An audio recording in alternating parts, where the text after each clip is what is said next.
রাতে থালা বাসন অপরিষ্কার রেখে দিলে কি কি বিপদ আপনার জীবনে চলে আসতে পারে, কি কি মুসিবত চলে আসতে পারে জানলে আপনি অবাক হয়ে যাবেন। একজন মহিলা হযরত আলী রাদিয়াল্লাহু তাআলা আনহুর কাছে গেলেন। হযরত আলী রাদিয়াল্লাহু তাআলা আনহুর কাছে গিয়ে বললেন, হে আলী, আমার ঘর থেকে বিপদ আপদ কখনো যায় না। আমার ঘরের ভিতরে সবসময় পেরেশানিত অবস্থায় আমরা থাকি। ঘরের ভিতরে ঝগড়াঝাটি লেগেই থাকে। ব্যবসা করে, ইনকাম করে, কোনো কাজ হচ্ছে না, কোনো ফায়দা হচ্ছে না, বিভিন্নভাবে আমরা পেরেশানির ভিতরে আছি। হযরত আলী রাদিয়াল্লাহু তাআলা আনহুর কাছে এই মহিলা যখন বারবার এভাবে বলতে লাগলেন, হযরত আলী রাদিয়াল্লাহু তাআলা আনহু তাকে বললেন, আপনার ঘরে কি যে সমস্ত থালা বাসনগুলো আছে অপরিষ্কার করে আপনি রাতের বেলা রেখে ঘুমিয়ে যান কিনা? এবার সেই মহিলা বলল, আলী তুমি কিভাবে বুঝলে? আমি তো এভাবেই করে রাখি।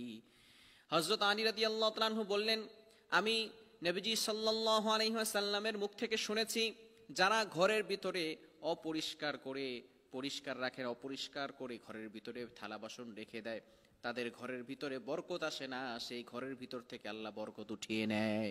এজন্য রাতের বেলা ঘরটাকে অপরিষ্কার করে রাখবেন না।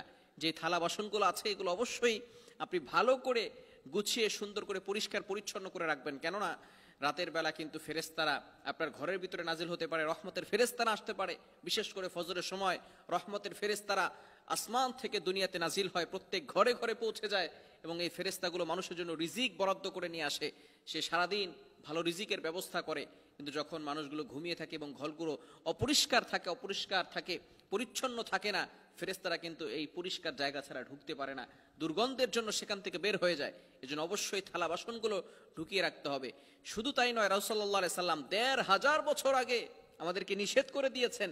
বর্তমান চিকিৎসা বিজ্ঞান এ বিষয়ে গবেষণা করে দেখে, রাতের বেলা যদি কোনো ময়লা যুক্ত কোনো থালা বাসন রেখে দেওয়া হয়, সেখানে ব্যাকটেরিয়া জন্ম নেয়, যার কারণে একটা মানুষের শরীরে বিভিন্ন ধরনের রোগ সৃষ্টি হতে পারে। যেই পাত্রের ভিতরে আমরা খাবার রেখে খাই, সেই পাত্রের ভিতরে যদি বিভিন্ন ধরনের ব্যাকটেরিয়া জন্ম নেয়, বিভিন্ন ধরনের ভাইরাস চলে আসে, সেটা যখন আবার মানুষের ভিতরে চলে যায়, তখন কিন্তু সে অনেক সময় বিভিন্ন রোগের আকৃষ্ট হয়ে যায়, রোগের ভিতরে পড়ে যায়, রোগ ব্যাধি তার ভিতরে সৃষ্টি হয়ে যায়। এজন্য অবশ্যই রাসূল সাল্লাল্লাহু আলাইহি সাল্লাম আমাদেরকে যেটা নিষেধ করে দিয়েছেন সেটা আমরা কখনোই করব না। এই বিষয়টাকে আমরা অবশ্যই স্মরণ রাখার চেষ্টা করব।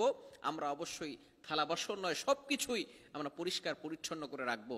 যেহেতু ফেরেশতারা ঘরের ভিতরে প্রবেশ করে, গান বাজনা, ঘরের ভিতরে খারাপ কাজ, দুর্গন্ধযুক্ত কোনো কাজ, এগুলো আমরা ঘরের ভিতরে করব না।